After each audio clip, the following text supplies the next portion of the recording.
Hello friends, welcome. आज आपण इथे महाराष्ट्र जीवन प्राधिकरण 2025 ची जी वॅकन्सीज आहे त्याच्याबद्दल कॉमन जो टॉपिक आहे तो आहे जनरल नॉलेजचा. ठीक आहे. तर जनरल नॉलेजमध्ये आज आपण महाराष्ट्र जीवन ऑथॉरिटी ऍक्ट 1976 चा चॅप्टर 8 कव्हर करत आहे, जो आहे पेनॉल्टीज अँड प्रोसिजर. ठीक आहे. तर पेनॉल्टीज अँड प्रोसिजरचे आपण इथे 20 एमसीक्यूज सॉल्व्ह करणार आहे. ही सिरीज जी आहे ही एमसीक्यूज आहे. याच्यानंतर आपण हिस्ट्री ऑफ महाराष्ट्र रिलेटेड जे पण काही क्वेश्चन्स आहेत ते सुद्धा इथे कव्हर करणार आहे, प्लस कम्प्युटर अवेअरनेस. त्याच्यानंतर मग सिव्हिल इंजिनियर मेकॅनिकल याच्या सुद्धा आपल्याजवळ पीडीएफ अवेलेबल आहे, तर त्याचे पण काही इम्पॉर्टंट एक्सपेक्टेड क्वेश्चन्स आपण सॉल्व्ह करूया. ठीक आहे. तर ज्यांनी आतापर्यंत चॅनलला सबस्क्राईब नाही केलं ते चॅनलला सबस्क्राईब करून घ्या, मीन्स नोटिफिकेशन तुम्हाला सर्व व्हिडिओज मिळून जाणार. तर चला स्टार्ट करूया आपण पेनॉल्टीज अँड प्रोसिजरचे 20 एमसीक्यूज. तर बघा, फर्स्ट क्वेश्चन आहे, under section 55 the general penalty for contravention of this act may extend up to. कलम 55 नुसार या अधिनियमांचे उल्लंघन केल्यास सामान्य दंड कितीपर्यंत असू शकतो? तर बघा, ऑप्शन आहे 500, 1000, 2000, 5000. तर करेक्ट आन्सर आहे second, 1000. Section 55 provide a maximum fine of 1000 for general contravention. Next, second, after the first conviction under the section 55, a continuing offense attract an additional daily fine up to. कलम 55 अंतर्गत पहिल्या दोष सिद्धीनुसार चालू गुन्ह्यासाठी दररोज किती दंड आकारला जाऊ शकतो? तर बघा, ऑप्शन आहे 10 रुपीज, 25, 50 and 100. तो करेक्ट आन्सर आहे थर्ड, 50 रुपीज.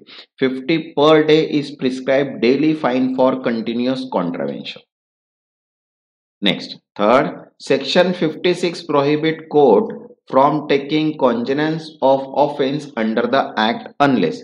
कलम 56 नुसार न्यायालयास अधिनियमांतर्गत गुन्ह्याची दाखल घेण्यास मनाई आहे जोपर्यंत. तर बघा, ऑप्शन आहे first, there is a police FIR. Second, complaint is made by the authority. Third, a private complaint is filed. And fourth, sanction is given by the state government. तर करेक्ट आन्सर आहे second, complaint is made by the authority. प्राधिकरणाकडून तक्रार दाखल झालेली नसेल, because cognizance can be taken only on the complaint of the authority. तसंच बघा, general नॉलेजची पीडीएफ सुद्धा अवेलेबल आहे. ज्यांना पण पीडीएफ हवी असेल व्हॉट्सअपला मेसेज करून पीडीएफ तुम्ही परचेस करू शकता. या पीडीएफ मध्ये जीके जीएस वन लाइनर सर्वच क्वेश्चन्स कव्हर होतील. ठीक आहे. तर ज्यांना पण पीडीएफ हवी असेल व्हॉट्सअपला मेसेज करून पीडीएफ तुम्ही घेऊ शकता. नेक्स्ट क्वेश्चन आहे fourth, as per section 56 the complaint must be made within. कलम 56 नुसार तक्रार किती कालावधीत दाखल करावी लागते? तर बघा, ऑप्शन आहे 3 months of offense, second 6 month of offense, 12 month of offense and 1 month of offense. The correct answer is second, 6 month of offense. गुन्हा झाल्यापासून 6 महिन्यात, because complaint must be filed within 6 months of the commission of the offense. Next, fifth, the word authority in section 56 replace the earlier term. कलम 56 मधील प्राधिकरण हा शब्द खालील कोणत्या जुन्या शब्दाच्या जागी आला आहे? तर बघा, ऑप्शन आहे first, corporation, board, government, council. तर करेक्ट आन्सर आहे सेकंड, बोर्ड मीन्स मंडळ. The term board was replace with authority by Maharashtra act 25 of the 1997. Next, six, under section 57 of 1, when an offense is committed by a company, who is held liable? कलम 57(1) नुसार कंपनीने गुन्हा केल्यास कोण जबाबदार धरले जाते? तर बघा, ऑप्शन आहे only the company, second only the managing director, third the company and every responsible person, and fourth only employees. Correct answer आहे third, the company and every responsible person. Company आणि तिच्या कारभारासाठी जबाबदार सर्व व्यक्ती, because both the company and every person responsible for its conduct are deemed guilty. Next, seventh, the person shall not be liable under the section 57 of 1 if. कलम 57(1) अंतर्गत एखादी व्यक्ती जबाबदार ठरणार नाही जर. तर बघा, ऑप्शन आहे first, he blame another director, second he proof lack of knowledge or due diligence, third he resign immediately, and fourth he pay a fine voluntary. Correct answer आहे second, he proof lack of knowledge or due diligence त्याने अज्ञान किंवा योग्य दक्षता दाखवली असेल तेव्हा. The provision grant immunity if the person prove ignorance or due diligence. Next, 8. Under section 57 of 2, if an offense was committed with the consent or convenience of a director. कलम 57(2) नुसार जर गुन्हा संचालकाच्या संमतीने किंवा सहकार्याने झाला असेल तर बघा ऑप्शन आहे. First, only the company is punish. Second, the director also become liable. Third, the director is immune and fourth, the company is dissolve. तो करेक्ट आन्सर आहे second, the director also become liable. संचालकही जबाबदार ठरतो because consent or connivance make a director personally liable for the offence. Next, 9th, in section 57 company includes. कलम 57 मध्ये company या शब्दात काय समाविष्ट आहे? बघा ऑप्शन आहे. First, only public limited companies. Second, only government corporation. Third, any body corporate firm or association. And fourth, only private firm. तर करेक्ट आन्सर आहे third, any body corporate firm or association. कोणतेही corporate संस्था, firm किंवा संघटना. Because the term company cover all type of bodies, corporate and associate. तसंच बघा accounts professional नॉलेजची PDF सुद्धा अवेलेबल आहे. ज्यांना पण पीडीएफ हवी असेल व्हॉट्सअपला मेसेज करून पीडीएफ तुम्ही परचेस करू शकता. ऑल इन वन आहे. 7000 प्लस एमसीक्यूज याच्यामध्ये कव्हर केलेले आहे. क्वेश्चन, ऑप्शन, आन्सर आणि एक्सप्लेनेशन सुद्धा त्याच्यामध्ये अवेलेबल आहे. ठीक आहे. ज्यांना पण पीडीएफ हवी असेल व्हॉट्सअपला मेसेज करून पीडीएफ तुम्ही परचेस करू शकता. नेक्स्ट क्वेश्चन आहे 10th. In relation to a firm the term director means. Firm संदर्भात संचालक या शब्दाचा अर्थ काय आहे? तर बघा ऑप्शन आहे. First, managing partner. Second, chief executive. Third, any partner in the firm. And fourth, nominated member. तर करेक्ट आन्सर आहे third, any partner in the firm. Firm मधील कोणताही भागीदार because it define director as a partner in the firm. Next, 11th. Section 58 empower certain officer of authority to. कलम 58 नुसार प्राधिकरणातील काही अधिकाऱ्यांना कोणता अधिकार दिला आहे? तर बघा ऑप्शन आहे. First, arrest offender who refuse to give their name or address. Second, issue arrest warrant. Third, conduct trial. And fourth, grant bail to offender. तर करेक्ट आन्सर आहे first, arrest offenders who refuse to give their name or address. नाव व पत्ता सांगणाऱ्यास नकार देणाऱ्या अपराध्यांना अटक करणे. Because authorised officer can arrest and hand over offender refusing to disclose identity. Next, 12th. The arrested person under section 58 must be. कलम 58 अंतर्गत अटक केल्यास व्यक्तीस काय करावे लागते? तर बघा ऑप्शन आहे. Detain for 24 hours. Second, release on bond. Third, handed over to nearest police station. And fourth, send directly to court. Correct answer आहे third, handed over to nearest police station. जवळच्या पोलीस ठाण्यात संपूर्ण संपर्क करावे. Because the officer must hand them the person over the nearest police station. Next, 13.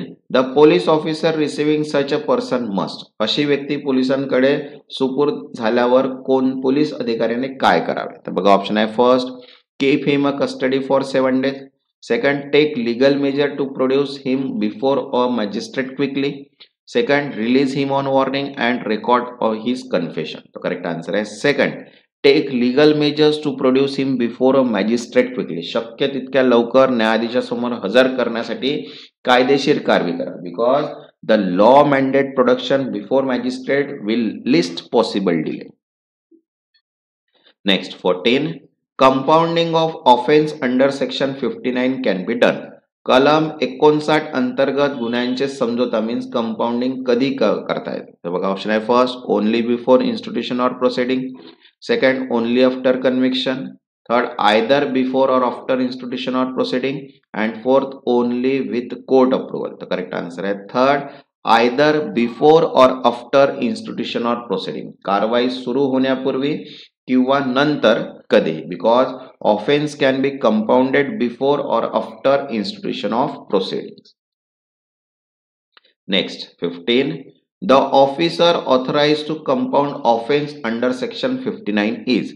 कलम 59 अंतर्गत गुन्ह्यांचा समझोता करण्याचा अधिकार कोणाला आहे? तर बघा ऑप्शन आहे any police officer, second member secretary or authorised officer of the authority, third chief minister and fourth judicial magistrate. तो करेक्ट आंसर आहे second member secretary or authorised officer of the authority. प्राधिकरणाचे सदस्य सचिव किंवा प्राधिकृत अधिकारी, because member secretary or another authorised officer may compound offences. Next, 16. The maximum amount that may be accepted for compounding under section 59 is. कलम 59 अंतर्गत समझोत्यासाठी स्वीकारण्यात येणारी कमाल रक्कम किती आहे? तर बघा ऑप्शन आहे 500, 1000, 2000, 5000. तर करेक्ट आन्सर आहे third 2000. The maximum amount permissible for composition is 2000. Next 17.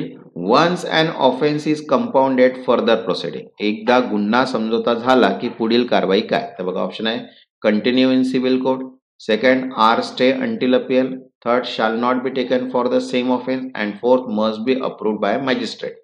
तर करेक्ट आन्सर आहे third shall not be taken for the same offence. त्याच गुन्ह्यासाठी पुढील कारवाई करता येत नाही, because on payment no further proceeding can be taken for that offence. Next, 18. The power of arrest under section 58 is restricted to offense punishable under. कलम 58 मधील अटक करण्याचा अधिकार कोणत्या कलमातील गुन्ह्यापुरता मर्यादित आहे? तर बघा ऑप्शन आहे सेक्शन 52, सेक्शन 54, सेक्शन 55, सेक्शन 59. तो करेक्ट आंसर आहे third section 55. The section specifically refers to offense punishable under section 55. Next, 19. The officer power to arrest under section 58 arises when the offender. कलम 58 नुसार अधिकारी अटक करू शकतो जेव्हा अपराधी. तर बघा ऑप्शन आहे first refuse to pay or fine, second refuse to give name and address to be false information, third flees from the site and fourth destroy public property. तो करेक्ट आंसर आहे second refuse to give name and address or gives false information. नाव पत्ता सांगण्यास नकार देतो किंवा चुकीची माहिती तेव्हा, because refusal or false information regarding identity empower the officer to arrest. Next 20. The overall purpose of chapter 8 is to. अध्याय 8 याचा एकूण उद्देश काय? तर बघा ऑप्शन आहे first define water quality standard, second provide for offences penalty and legal procedure, third establish new water scheme and fourth fix user charges. तो correct answer आहे second provide for offences penalties and legal procedure. गुन्हे दंड आणि कायदेशीर प्रक्रिया निश्चित करणे, because chapter 8 deal entirely with penalties, cognize offences, arrest and compounding procedures. तसंच बघा जनरल नॉलेज, व्याकरण, मराठी व्याकरण, mechanical, authority act, JEE civil, electrical आणि अकाउंट्स सर्वच पीडीएफ अवेलेबल आहे इंग्लिश आणि मराठीमध्ये सुद्धा. तर ज्यांना पण पीडीएफ हवे असतील व्हॉट्सअपला मेसेज करून पीडीएफ तुम्ही परचेस करू शकता. ज्यांनी आतापर्यंत चॅनलला सबस्क्राईब नाही केलं ते चॅनलला सबस्क्राईब करून घ्या. मीन्स नोटिफिकेशन तुम्हाला सर्व व्हिडिओज मिळून जाणार. तेव्हापर्यंत धन्यवाद.